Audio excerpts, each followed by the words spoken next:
उपस्थित भव्यात्मा,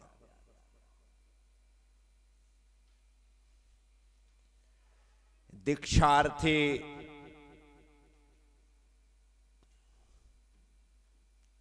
दूल्हे की तरह सज धज करके तैयार है। और जब सजा दिया जाता है तो चाल भी बदल जाती है। शायद डर रहता हो कि जल्दी चलने में मेरा ये साज श्रृंगार बिखर गया, गिर गया, कुछ हो गया तो इसलिए वो संभल संभल करके चलने लगे। और फिर शादी हो या दीक्षा, जिस दिन ये कार्यक्रम होता है उस दिन सबकी दृष्टि उन्हीं पर होती है। इस कारण भी संभल करके चलना पड़ता है।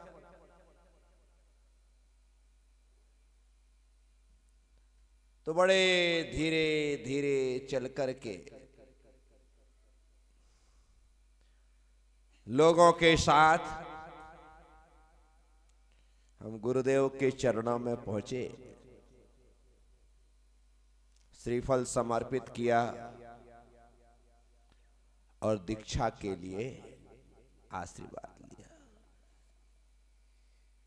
ये बार बार प्रक्रियाएं होती हैं। जितने बार आशीर्वाद लो उतने बार दृढ़ता आती है। गुरु आशीर्वाद एक ऐसी शक्ति है, ऐसी ताकत है जो मुर्दे में भी जान फूंक देती है। और मुझ में तो खुद की शक्ति बिल्कुल भी नहीं थी।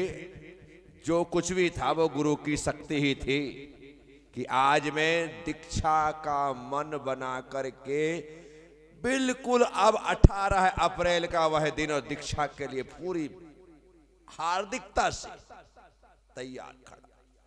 गुरुदेव ने हाथ उठाकर पीछे लगा करके आशीर्वाद दिया। बस हम लोगों के आने की देरी थी। बाहर तो बैंड बज ही रहे थे, घुड़सवार घोड़े लेकर के खड़े थे, वग्गियां हमारा इंतजार कर रही थी। फिर क्या है, इतने में समाज के लोग आए, गुरुदेव के श्री चरणों में श्रीफल समर्पित किया और दीक्षा हेतु कार्यक्रम स्थल पर चलने का निवेदन किया। तैयारी बैठे थे गुरुदेव, क्योंकि समय के बड़े पंचुअल है। उन्होंने जो समय कहा वो समय मतलब समय होता है। समाज आ गई, सभी पूरा संघ उपस्थित है। गुरुदेव खड़े हुए, सब खड़े हो गए। सबसे पहले भगवान के मंदिर में ले जाकर के हम पांचों दीक्षार्थियों से भगवान के चरणों में श्रीफल भेंट करवाया गया। ये प्रभु आज्ञा है कि अब यहां से जा रहे हैं तो जो कार्य हम सोच करके निकल रहे हैं वह कार्य सानंद संपन्न हो, इसके लिए प्रभु चरणों में प्रणाम करते हुए, श्रीफल समर्पित करते हुए प्रार्थना करनी चाहिए। आज भी कोई सांसारिक कार्य क्यों ना हो, पारिवारिक कार्य क्यों ना हो, सामाजिक कार्य क्यों ना हो, सबसे पहले भगवान के चरणों में हम यदि शादी का कार्ड भी रखते हैं तो पहली पत्रिका भगवान के नाम लिखते हैं। भगवान आएगा क्या? भगवान भले ना आए, लेकिन उनकी कृपा से ही कार्यक्रम सानंद संपन्न होने वाला है, यह हम मान करके चलते हैं। क्योंकि ऐसी कोई अदृश्य शक्ति है, जहां पर कोई साथ नहीं देता वहां पर वह शक्ति साथ देती है। ऐसी हमारी मान्यता है, ऐसी हमारी धारणा है, ऐसी हमारी श्रद्धा है। बस श्रीफल समर्पित हो गए और संग के साथ हम बाहर निकले। बिल्कुल बाहर इमली का पेड़ है। पेड़ के पास ही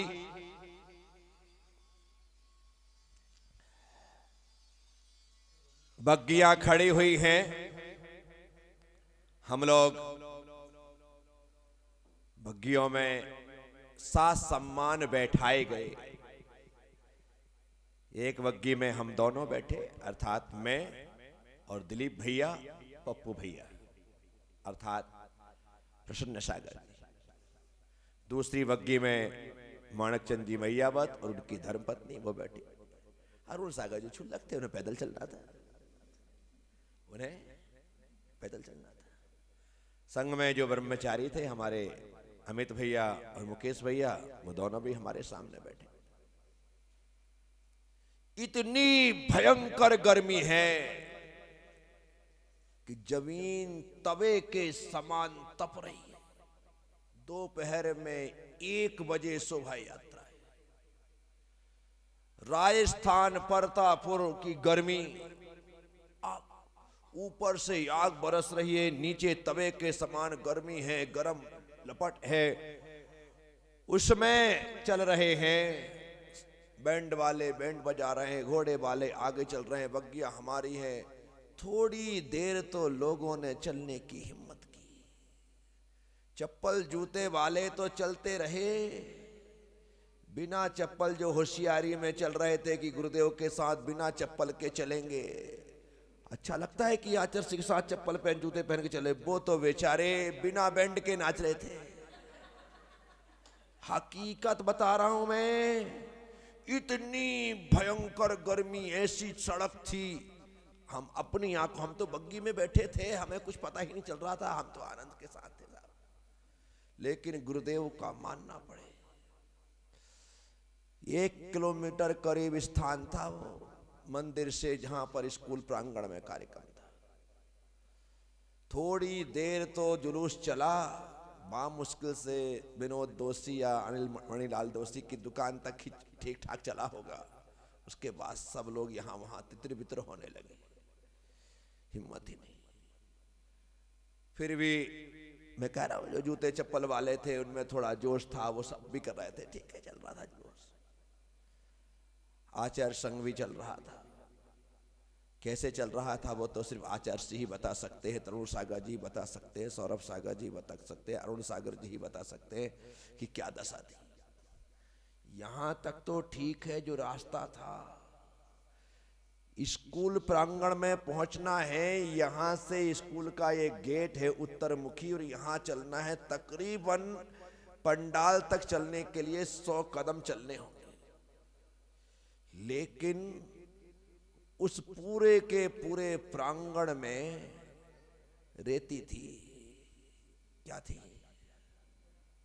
अरे बाप रे बाप, यदि उस रेती में चने डाल दो तो वो सिक जाए, ऐसी दशा। सब लोग जितने थे, एक व्यक्ति भी अब यहां पर चलता हुआ दिखाई नहीं दे रहा था। हर व्यक्ति दौड़ता और भागता दिखाई दे रहा, यानी कि आचार्य संघ को भी अपनी स्पीड कई गुनी बढ़ाना पड़ी, ऐसी दशा थी। अन्यथा पैर में कई छाले पैर में पड़ जाते। वहां पर पहुंचे, मैंने कहा था ना, पहले का पंडाल और आजकल के डोम, और डोम में भी आजकल सारी सुविधाएं, कूलर है, पंखे है, फॉग है, सब है। पहले तो सीधे बल्लियां खड़ी होती थी और उसमें वो रंग बिरंगा त्रिपाल वाला पंडाल लग जाता था, ऐसी छोलदारी सी वो लग जाती थी। स्टेज बना, स्टेज भी मुश्किल से 2-2.5 फुट ऊंचा ही रहा होगा। उसमें गुरुदेव का तखत लगा था। वहां पहुंच करके हम लोगों ने देखा कि पंडाल पूरा खचाखच भरा है। जो लोग साथ में आए उन लोगों के लिए जगह ही नहीं, जो बाद में आने की जगह नहीं है। कहते कि 18 से 20 हजार लोग उस दीक्षा समारोह में उपस्थित थे। इतनी भीड़, चारों तरफ। जो जहां बैठ गया वो वहां से उठ नहीं सकता था, निकल नहीं सकता था। वो चाहता निकलने तो कोई निकलने नहीं देता था कि बस भाई तुझे इसी स्थिति में वैसे ही रहे, अब तेरे साथ किसी भी परेशानियां हो, हाँ वो भी सब परेशानियां सहन करना पड़ेगा भाई साहब। क्या वो सब सहन करना, ऐसी दशा। अब जो पंडाल था वो तो भरा ही था। गुरुदेव मंचासीन हुए, तरुण सागर जी आदि पूरा संघ बैठ गया। हम लोगों के लिए स्थान वहां पर निश्चित था ही। माता पिता जो बने थे उन लोगों के लिए बैठने की व्यवस्था थी। अब देखो, पब्लिक को जगह नहीं मिली तो पब्लिक स्टेज पे चढ़ गई। जिसको जहां जैसे स्टेज पे चढ़ गए। एक तरफ का हिस्सा तो इतना लोडेड हुआ कि बैठ गया, मंच ही टूट गया एक कोना। इतने लोग चढ़े जा रहे हैं, अब क्या करो। जब मंच टूटा तो सबको उतारा गया, उतरो उतरो उतरो उतरो भाई, एक तरफ हो जाओ, नीचे खड़े होकर के देखो। सब घबरा भी गए कि हाँ यदि ऐसी स्थिति हुई, अभी पूरी टूट गया तो क्या होगा। उतर गए लोग। फिर भी जो जिद्दी किस्म के थे, जिन्होंने ठान रखा था कि हमें नीचे नहीं उतरना है तो नहीं उतरना है, तुम कुछ भी कर लो, हैं चाहे हमारी उतार दो, लेकिन हम उतरेंगे नहीं। तो ऐसे लोग भी थे हर जगह, नहीं उतरे सारे, ठीक है। ऐसी भीषण गर्मी के बीच जहां सब पसीना पसीना हो रहे, लेकिन दीक्षा देखने की एक भावना। उस समय तो दीक्षाएं होती भी कम थी, 89 की बात है उस दौर में।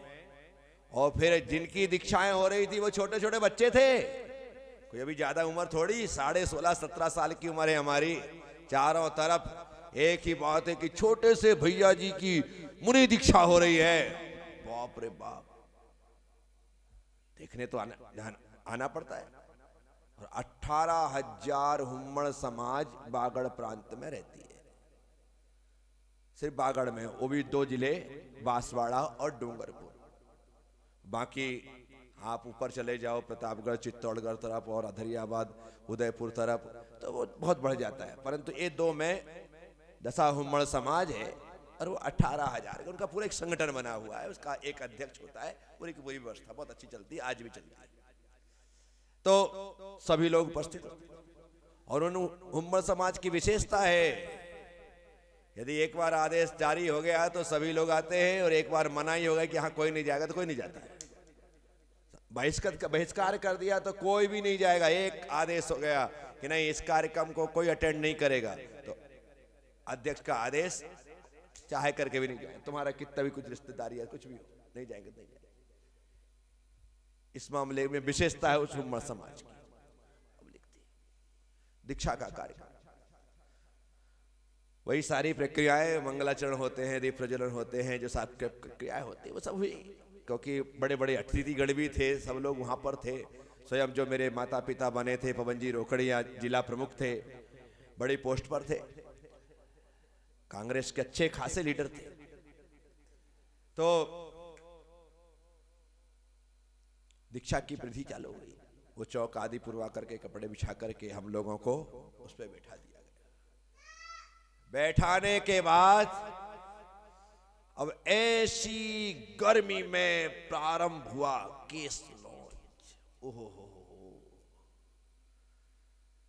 एक तो केस लॉन्च जिसे देख करके लोगों की जान निकलती है, तो करवाने वाले का क्या। परंतु मैं बोल रहा हूं ना, वैराग्य चरम पर था, वैराग्य चरम पर था। ऐसे जो बैठे हम लोग, और तरुण सागर जी, सौरभ सागर जी, आचार्य श्री और भी अन्य लोगों ने मिलकर के फटाफट हम सब लोगों का केस लॉन्च देखते ही देखते कर दिया। घंटे भर में तो मेरे ख्याल से केस लॉन्च की सारी प्रक्रिया, यहां पर दूसरे कार्य चलते रहे, यहां केस लॉन्च होता रहा। वह केस लॉन्च देख करके ही लोग दंग रह गए। वजह सिर्फ एक ही थी कि हम लोगों के सिर्फ सिर में बाल थे, दाढ़ी मूछ तो भी आई ही नहीं थी, हैं कुछ भी, इतने छोटे छोटे थे। तो बस केस लॉन्च की प्रक्रिया संपन्न हो गई। दीक्षा की विधि आगे बढ़ती है और दीक्षा की विधि आगे बढ़ने के बाद जो प्रक्रिया पूरी होती है वो सब कुछ हुआ। संघ में भक्ति पाठ चलता रहा, जो होता है वो सब कुछ होता रहा। अंजलि में चावल से गोला से फल जो देते हैं, रखते हैं, सुपारी आदि सब कुछ जो रखवाया गया, जो प्रक्रिया होती है सारी विधि गुरुदेव ने कर दी। ये होने के पश्चात अब सबसे पहले पिछी शास्त्र कमंडल आदि जो भेंट किए जाते हैं वो भेंट किए गए। मैं भूल गया कि मुझे किसने दिया था, याद ही नहीं आ रहा है। इतने लंबे टाइम के बहुत सारी बातें याद हैं, लेकिन पहले किसने भेंट किया, क्या हुआ, ये कुछ भी याद नहीं। तो पिछी कमंडल आदि सब कुछ भेंट किए गए, सब मिल गया। अब बारी थी नाम के घोषणा की। किसकी बारी थी? नाम की घोषणा। नाम की घोषणा की बारी है। पर अभी एक महत्वपूर्ण बात यहां पर, और अभी तो कीर्तन होने के बाद जब वस्त्र त्याग करते हैं ना, और वस्त्र त्याग के जस्ट बाद या पहले गुरुदेव बोलने के लिए कहते हैं। क्या कहते हैं? अपना उद्बोधन दो, भले 2 मिनट बोलो लेकिन बोलो। तरुण सागर जी महाराज की दीक्षा हमने देखी थी इसके पहले, और तरुण सागर जी महाराज ने बहुत अच्छे अंदाज में रोचन देते हुए, चपल मन की कविता सुनाते हुए, ऐसी लंगोट से ना लगा तू लगन रे चपल मन, ऐसा करके खोला और लंगोट फेंक दी थी। एक अद्भुत दृश्य था वो। हाँ, ऐसा दृश्य था वो। तो वो देख रखा था, 9 महीने पहले ही तो घटना घटी थी। पूरा 9 महीने का अंतर है हम लोगों में। कितना? उनकी दीक्षा हुई जुलाई में और हमारी दीक्षा हुई अप्रैल में। अब लगा लो, अगस्त, सितंबर, अक्टूबर, नवंबर, दिसंबर, जनवरी, फरवरी, मार्च, अप्रैल, पूरा 9। वो 20 तारीख को हुई, हमारी 18 तारीख को। बस 9 महीने का अंतर है। हम 9 महीने लोग का अंतर। भाई मैंने मुझसे पूछते महाराज जी क्या दीक्षा, मैंने कहा भाई सेकेंड डिलीवरी में कम से कम 9 महीना तो चाहिए। अब तुम कहो कि 2-3 महीने में करवा दो, ऐसा थोड़ी होता है। जो प्रोसेस है वो तो प्रोसेस है।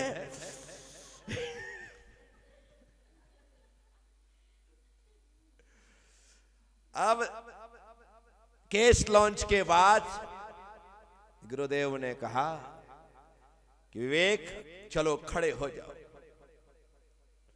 और खड़े होकर के वस्त्र त्याग करने से पहले इन सब लोगों को 2 मिनट तो कुछ बोल दो। ये तुम्हें कुछ सुनना चाहते कि तुम दीक्षा क्यों लेना चाहते? ओहो, विवेक भैया तो विवेक भैया है, खड़े हो गए। क्योंकि विनोला आदि में रोज बोलना पड़ता था। पहले भी इंदौर से ही बोलने का अभ्यास 10 लक्षण में चालू हो गया था। समय समय पर ये सब होता था, क्लास लगाते थे, शिविर में पढ़ाते थे, इसलिए बोलने का अभ्यास हो गया। खड़े होने के बाद मैंने बोलना प्रारंभ किया, जयकार लगा दी, बोलना शुरू किया। उस समय ऐसा थोड़ी बोलता था, उस समय बोलने का अंदाज अलग था, छोटा भी था। इतनी पब्लिक, गुरुदेव दीक्षा का समय, थोड़ा डर भी था, लेकिन इतना भी डर नहीं था कि बोल ना सकूं। अपनी बात मैंने वहां पर रखी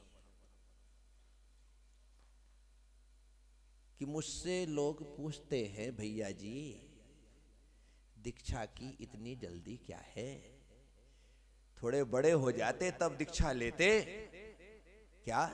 थोड़े बड़े हो जाते तब दीक्षा लेते। तो मैंने कहा जो लोग मुझसे पूछते थे वो मुझसे बड़े थे, तो मैंने कहा कि भाई आप ठीक कहते हो कि भैया जी थोड़े बड़े हो जाते तब दीक्षा लेते, अब आप बड़े हो गए तो आप दीक्षा क्यों नहीं ले रहे हो? आप बड़े हो गए तो आप दीक्षा क्यों नहीं ले रहे हो? बस इतना बोलने के साथ ही लोगों की बोलती बंद हो जाती। नहीं भैया जी आप दीक्षा ले लो, आप भैया जी। लोग ज्ञान तो इस प्रकार की बात से मैंने बात प्रारंभ की। ज्यादा अच्छे से कोई याद नहीं है पूरा का पूरा। उसका कारण ये है कि उस समय जो वीडियो बना था उस समय तो शुरुआत में सुन लेते थे। अब वो पहले वो इतनी बड़ी बड़ी सीडी चलती थी कैसेट, उसमें बना था, वो पता नहीं कहाँ किस गाँव में कहाँ रखी रह गई, क्या हो गया वो ध्यान में नहीं आ रहा है। तो ऐसे कुछ छोटी छोटी बातें बोल करके मैंने लोगों को, तो बड़ा प्रभावशाली उद्बोधन रहा। और उद्बोधन होने के पश्चात जय जयकार हो गई, वाह वाह हो गई, सब लोगों को बड़ा अच्छा लगा। अब हमारे प्रसन्न सागर जी का नंबर आया कि बोलो, तो खड़े हुए इतनी गर्मी से बेहाल हो चुके थे बेचारे, माइक पकड़े, माइक सहित गिर गए, चक्कर आ गया, माइक सहित नीचे धड़ाम से गिर गए। उठाया गया, ठंडा पानी आदि जो उपचारों को ठीक किया, तब जाकर के ऐसी दशा हुई। इतनी गर्मी थी, तुरंत वहीं पर आप पूछिएगा कभी मिले तो माइक के उसके साथ ऐसी स्थिति, कुछ नहीं कह पाए। गर्मी की वजह से चक्कर आ गया, वस्त्रों का त्याग कर दिया। बोलने के साथ ही उन्होंने भी वस्त्र त्याग कर दिए। अरुण सागर जी महाराज बोलते पहले मैं बोलूंगा उसके बाद ही वस्त्र खोलूंगा। हम सब लोग खोल चुके, लेकिन अरुण सागर जी नहीं खोले, पहले उनके पहले प्रभु सागर जी ने खोल दिया, लेकिन उन्होंने 2 मिनट बोला, उसके बाद अरुण सागर जी ने कपड़े खोले। दीक्षा हो गई, आने कपड़े त्याग कर दिए। गुरुदेव ने जो संस्कार आदि थे वो सारी प्रक्रिया की। प्रक्रिया करने के बाद मैं बोला ना, पीछे शास्त्र और कमंडल क्रम से भेंट किए गए। ये भेंट हो जाने के बाद गुरुदेव ने नाम दिया। मेरा नाम तो मुझे पहले से पता ही था, मेरा नाम तो मुझे पहले उनने बोल दिया था कि विवेक तुम्हारा नाम मैं प्रज्ञा सागर रखूंगा, और उनको उस समय वो नाम याद रहा, ये सबसे बड़ी बात है।